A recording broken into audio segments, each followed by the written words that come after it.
Hi అండి, అందరూ ఎలా ఉన్నారు? Welcome back to my channel Akram blogs. ఇవాళ మన ఛానల్లో ఒక మంచి స్వీట్ రెసిపీతో అయితే మీ ముందుకు వచ్చేసానండి. ఈ పండగ సీజన్కి ఇది పర్ఫెక్ట్ స్వీట్ రెసిపీ అని చెప్పుకోవచ్చు.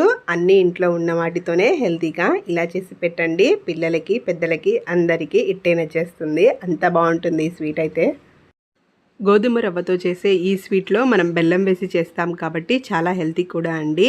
ఈ గోధుమ రవ్వ పూసలు పూసలుగా చాలా బాగుంటుంది. తింటుంటే ఇంకా తినాలనిపించేలా ఉంటుంది. మరి ఇంకెందుకు ఆలస్యం, పూర్తి వీడియోలోకి అయితే వెళ్ళిపోదాం. ముందుగా స్టవ్ వెలిగించేసుకొని ఒక మందపాటి కడాయిని పెట్టేసుకోండి. కడాయి మంచిగా వేడైన తర్వాత 1 టేబుల్ స్పూన్ నెయ్యిని అయితే వేసేసుకోండి. నెయ్యి మంచిగా కరిగిన తర్వాత ఒక పావు కప్పు పూల్ మకానాన్ని యాడ్ చేయండి. ఈ పూల్ మకానా మన హెల్త్కి చాలా మంచిదండి. చిన్నపిల్లల డైట్లో కూడా ఇంక్లూడ్ చేయడానికి ట్రై చేయండి, చాలా మంచిది. ఇవి కొంచెం రంగు మారేంత వరకు వేయించేసుకోవాలండి. 1 నిమిషం తర్వాత మంచిగా రంగు మారాయి. ఇప్పుడు మనం ఒక పావు కప్పు బాదం పప్పు అలాగే జీడిపప్పును వేసేసుకొని వేయించేసుకుందాం మంచి రంగు వచ్చేంత వరకు. ఇవి కూడా మనకి మంచి రంగు వచ్చేసిన తర్వాత ఒక 2 టేబుల్ స్పూన్ ఎండు కొబ్బరిని ఈ విధంగా కట్ చేసేసుకొని వేసేసుకోండి పొడవుగా. వీటిని కూడా మంచిగా వేయించేసుకోవాలండి మంచి కలర్ వచ్చేంత వరకు. ఇలా అన్నీ కూడా గోల్డెన్ కలర్ వచ్చేసిన తర్వాత వీటిని అయితే మనం పక్కకు తీసేసుకుందాము. డ్రై ఫ్రూట్స్ అన్నిటిని కూడా నేను పక్కన ప్లేట్లోకి తీసేసుకున్నానండి.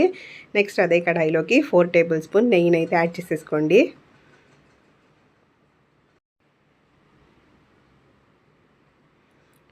నెయ్యి మొత్తం మంచిగా కరిగిన తర్వాత ఇప్పుడు ఇందులోకి 1 కప్పు గోధుమ రవ్వ అండి, అదే మనం ఉప్మా చేసుకుంటాం కదా, బ్రోకెన్ వీట్ అంటారు, దాన్ని అయితే యాడ్ చేసేసుకోండి.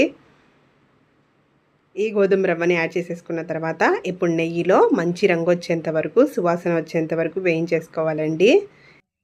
ఫ్లేమ్ని లో టు మీడియం ఫ్లేమ్లో అడ్జస్ట్ చేసుకుంటూ కంటిన్యూస్గా గరిటెతోటి తిప్పుకుంటూ వేయించేసుకోవాలండి. ఒక 2 నిమిషాల పాటు వేయించుకున్న తర్వాత చూశారు కదా మన గోధుమ రవ్వ అయితే ఎలా మారిందో. ఇప్పుడు మరో 3 నిమిషాల పాటు, మొత్తంగా 5 నిమిషాల పాటు వేయించుకుంటే మనకి ఇలా మంచి రంగు వచ్చేస్తుందండి.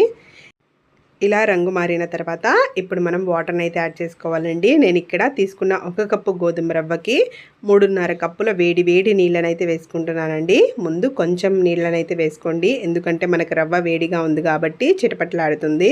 సో ముందు కొంచెం వాటర్ని వేసేసుకొని వేడి వాటర్ని ఇలా గరిటెతోటి మిక్స్ చేసేసుకోండి. ఆ తర్వాత మిగిలిన వాటర్ని కూడా వేసేసుకోండి. ఇక్కడ వాటర్ మనం హాట్ వాటరే వేయాలండి, మామూలు వాటర్ అస్సలు వాడకూడదు. హాట్ వాటర్ వేసేసుకొని ఉడికించుకుంటే మనకు రవ్వ అనేది మంచిగా ఉడుకుతుంది. ఇలా 3.5 కప్స్ వాటర్ని యాడ్ చేసేసిన తర్వాత గరిటెతోటి మంచిగా ఒకసారి మిక్స్ చేసేసుకోండి. ఇలా మిక్స్ చేసేసుకున్న తర్వాత ఇప్పుడు మనం మీడియం ఫ్లేమ్లో పెట్టేసుకొని ఉడికించుకోవాలండి. మనం వేసుకున్న వాటర్ మొత్తం ఎగిరిపోయి మనకి గోధుమ రవ్వ అనేది దగ్గరకు వచ్చేంత వరకు ఉడికించుకోవాలి. ఈ గోధుమ రవ్వ ఉడికేలోపు మనం వేరొక స్టవ్ మీద ఒక గిన్నె పెట్టేసుకొని 1 కప్పు బెల్లం తురుము కానీ లేకపోతే ఇలా బెల్లం పౌడర్ కానీ వేసేసుకోవాలి. మనం తీసుకున్న 1 కప్పు గోధుమ రవ్వకి 1 కప్పు బెల్లం అనేది కరెక్ట్గా సరిపోతుందండి. నెక్స్ట్ ఇందులోకి ఏ కప్పుతో అయితే మనం బెల్లం తీసుకున్నామో అదే కప్పుతో 1 కప్పు వాటర్ని కూడా యాడ్ చేసేసుకొని మనం బెల్లం అయితే కరిగించేసుకోవాలండి. మనకి ఇక్కడ తీగ పాకం ఏమీ రావాల్సిన అవసరం లేదు. జస్ట్ మనకి వేసుకున్న బెల్లం అనేది కరిగి పాకం రెడీ అయిపోతే సరిపోతుంది. చూస్తున్నారు కదా, నేను వేసుకున్న బెల్లం మొత్తం కరిగిపోయి పాకం అయితే రెడీ అయిపోయింది. ఇప్పుడు స్టవ్ ఆఫ్ చేసేసుకుందాము. ఈలోపు మన రవ్వ అయితే మంచిగా ఉడికిపోయింది. చూస్తున్నారు కదా, వాటర్ అనేవి ఏమీ లేవు. రవ్వ మంచిగా ఉడికి దగ్గరకు వచ్చేసింది. నేనైతే ఇక్కడ మీకు తుంచి మరి చూపిస్తాను, చూడండి. చూస్తున్నారు కదా మన రవ్వ అయితే ఎంత మంచిగా ఉడికిందో. ఇలా మనం వేలుతో కట్ చేస్తే ఈజీగా కట్ అవ్వాలండి. సో ఇలా అయితే మన రవ్వ మంచిగా ఉడికినట్టు. ఈ స్టేజ్లో మనం పాకంని పెట్టుకున్నాం కదా, దాన్ని అయితే యాడ్ చేసేసుకోవాలి. ఇలా పాకాన్ని యాడ్ చేసేసుకో మంచిగా గరిటెతోటి మిక్స్ చేసేసుకోవాలండి. ఇప్పుడు మనం ఈ పాకం మొత్తం ఎగిరిపోయేంత వరకు ఈ రవ్వనైతే ఉడికించేసుకోవాలి.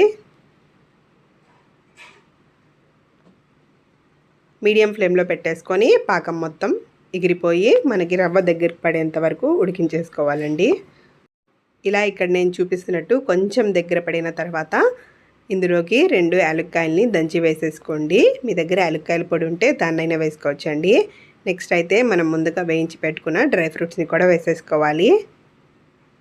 ఇప్పుడు గరిటెతోటి మంచిగా మిక్స్ చేసేసుకోండి.